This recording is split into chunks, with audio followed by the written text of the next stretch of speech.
Alors, Monsieur le Vice-président, merci d'être avec nous. Peut-être un petit mot rapidement avant de passer sur ce qui est vos sujets.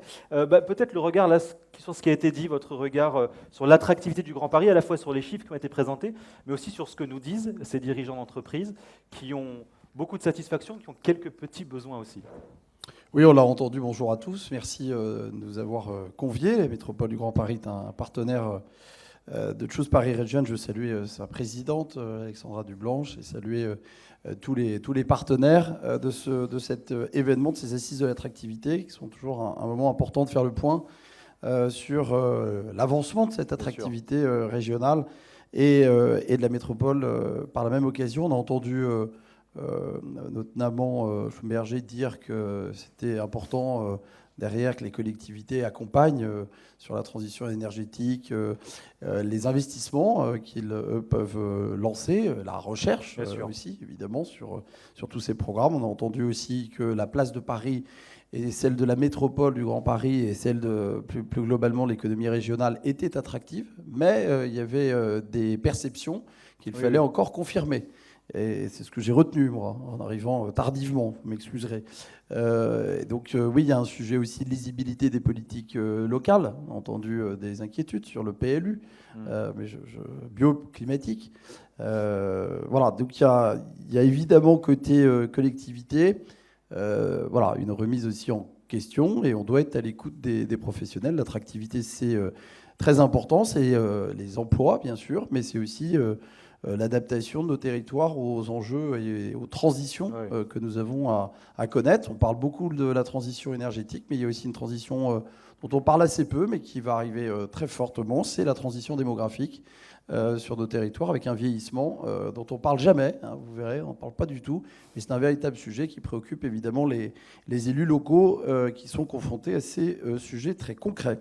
Alors vous allez nous parler impact des JOP, si vous le voulez bien, dans un petit instant. D'abord peut-être un petit sujet, parce que c'est intéressant de voir aussi comment les logiques d'expérimentation, on en a beaucoup parlé aussi, notamment avec l'intervention de Claire Charby au départ, modèlent aussi un petit peu le travail de la métropole. Métropole du Grand Paris et Choose Paris Région qui ont effectivement travaillé ensemble sur un sujet, notamment ces quartiers métropolitains d'innovation. Ça, c'est un programme qui est unique en Europe. Et là, en l'occurrence, on est capable aussi, à travers ces expérimentations, de répondre à un certain nombre d'enjeux et de sujets là, qui ont été soulevés par nos dirigeants.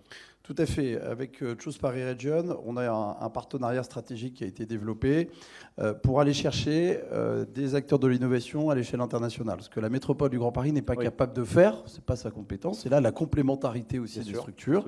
On parle souvent de l'empilement des strates.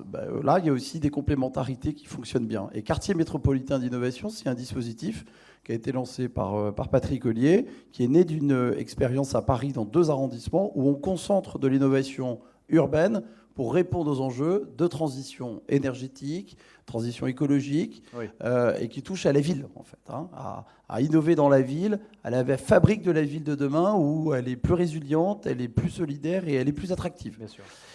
Et donc on a lancé un appel aux maires en leur disant, voilà, proposez-nous des terrains d'expérimentation, des terrains de jeu dans vos communes, c'est vous qui choisissez. Et on en choisit 4 pour la première édition. On a lancé ça au mois de mars. Et Choose nous aide en contrepartie, dans ce programme, à choisir des acteurs de l'innovation, grands comptes ou start-up, qui, de l'étranger, veulent investir en France, veulent tester grandeur nature, une solution qui n'a pas été testée ailleurs. Dans plein de domaines différents. Dans des domaines qui touchent aux mobilités, qui touchent à l'économie circulaire, qui touchent aux enjeux, à la digitalisation des services publics, etc., etc., donc qui touchent à la ville. Et c'est à la demande du maire. On a fait une première édition qui est en développement pendant 18 mois sur le territoire. Donc on embarque la commune, bien sûr, elle est demandeuse, elle a été choisie. On embarque les acteurs de l'innovation, on embarque aussi les habitants, parce qu'on évalue cette expérimentation urbaine pour la déployer à l'échelle. Et on assure par des fonds métropolitains, le fonds Innover dans la ville que je préside avec Patrick Ollier, qui permet d'aider les communes à pérenniser ces innovations, hein, et pas rester sur de l'expérimentation. À partir du moment où elle apporte au territoire, eh bien on la pérennise. On va lancer on a lancé déjà une 2e édition, et les maires ont jusqu'au 12 janvier pour répondre à ce 2e appel à manifestation d'intérêt. Et on va lancer un appel à candidature, je viens le dire, je l'ai dit à Barcelone sur le Smart World City Congress, avec l'équipe de Choose Paris Region et de Choose qui nous a accompagnés aussi sur ce salon de référence en matière de Smart City, sur les innovations. On lance cet appel à candidature à partir du mois de mars pour des grands comptes, des startups, des acteurs, des investisseurs étrangers qui veulent venir à Paris et venir sur des territoires qui ont été choisis par les maires. On aura 4 nouvelles communes à partir du mois de juin. Voilà, c'est un dispositif qui fonctionne bien et on est très heureux de la collaboration avec Choose qui apporte la dimension internationale de ce projet. Je pense qu'on développe en toute immodestie le programme d'expérimentation urbaine d'Europe le plus large.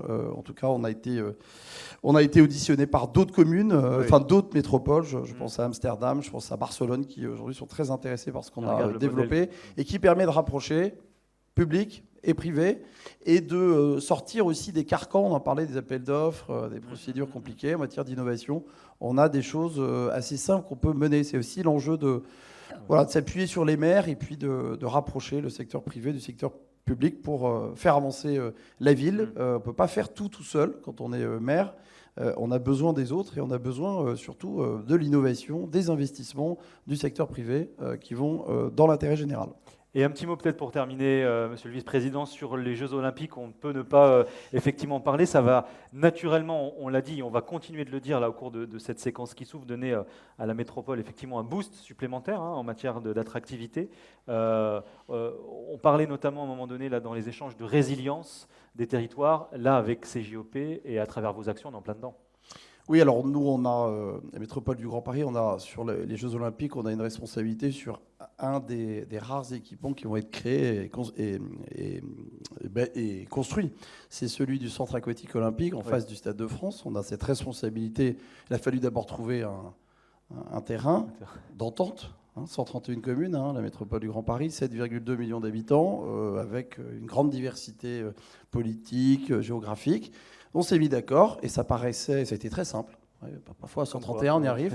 Et donc on construit un centre aquatique olympique qui va être en héritage un équipement métropolitain. Ce sera à l'usage pas uniquement de la Seine-Saint-Denis, ce sera un équipement notamment aquatique, parce qu'on en manque dans la région, dans la zone dense.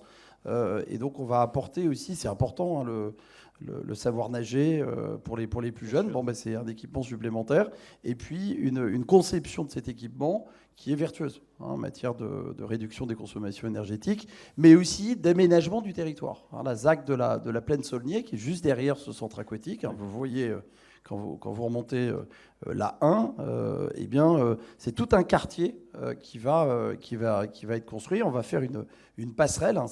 C'est tout un symbole, parce qu'il y a une passerelle entre le Stade de France et le centre aquatique olympique. C'est pour relier aussi les territoires. Donc c'est un territoire emblématique. Mais au-delà de cet exemple concret qu'on aura en héritage, c'est aussi derrière, les Jeux Olympiques sont là pour faire avancer nos territoires, pour les rendre plus résilients, mais aussi plus équilibrés.